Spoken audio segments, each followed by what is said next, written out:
altered landscapes. You come to Christchurch and you can't escape the fact that the buildings are in the state that they are, the roads are in the state that they are, but what is less obvious and probably won't be a surprise to anyone sitting here is the changed landscape in people's social and emotional worlds. So probably similar things. We've had change in population in terms of people having to move. We've had places where people used to gather, no longer being there.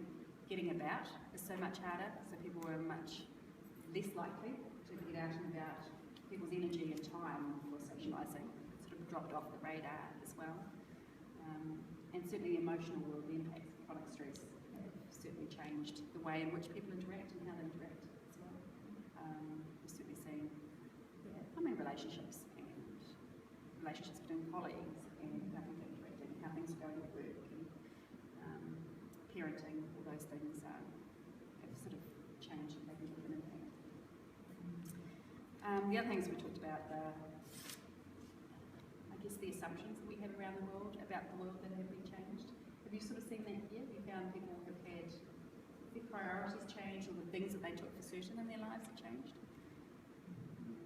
Examples of that? One of the things I think people, I reflect on is people saying their sense of security, so they don't, and their sense of certainty in the world.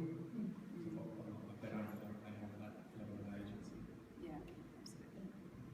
And we had the Dalai Lama come and speak, which was very interesting.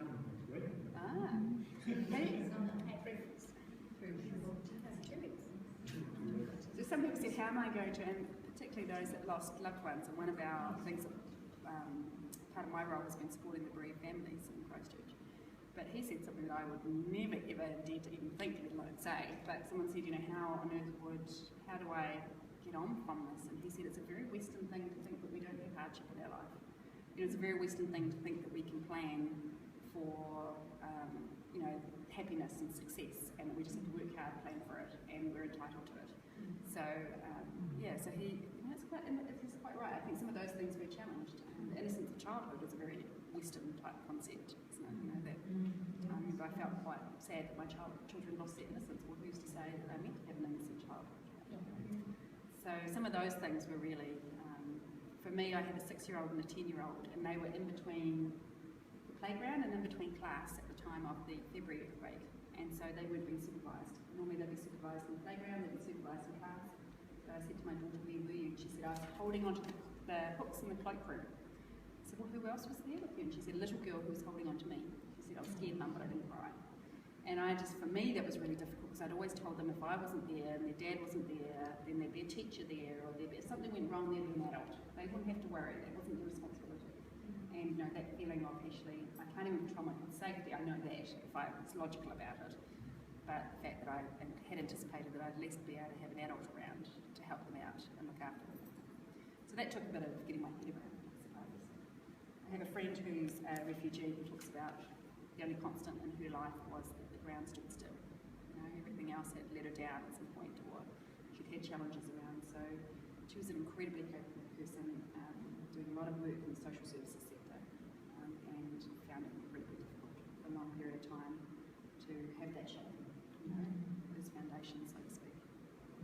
So some of those things I think were unsettling for many people in Christchurch. The way that we navigate around the city, our landmarks, are the places that meant a lot to us socially, or had milestones attached to them.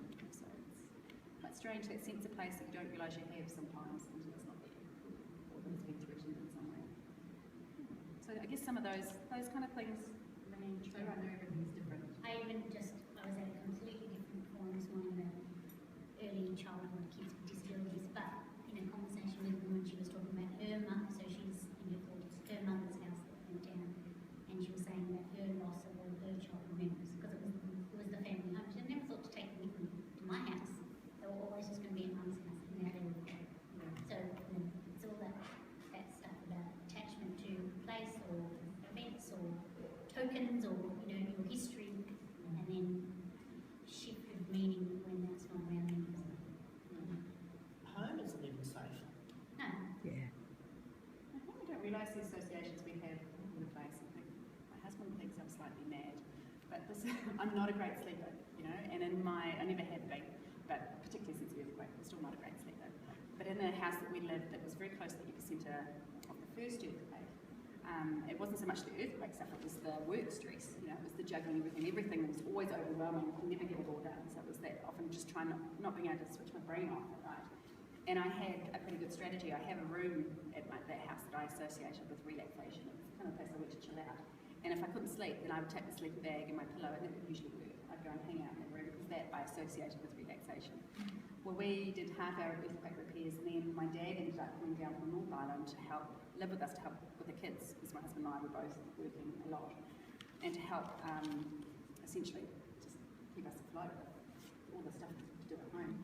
And the kids' routines, and so we needed a bigger home. So we moved probably 10 k's down the road into a bigger house, and I remember waking up, we were being there maybe 3 months, and the whole, we moved in, you know, and you know it's like shifting, it's horrible. So you finish it, you're just exhausted, and they put everything on the shelves.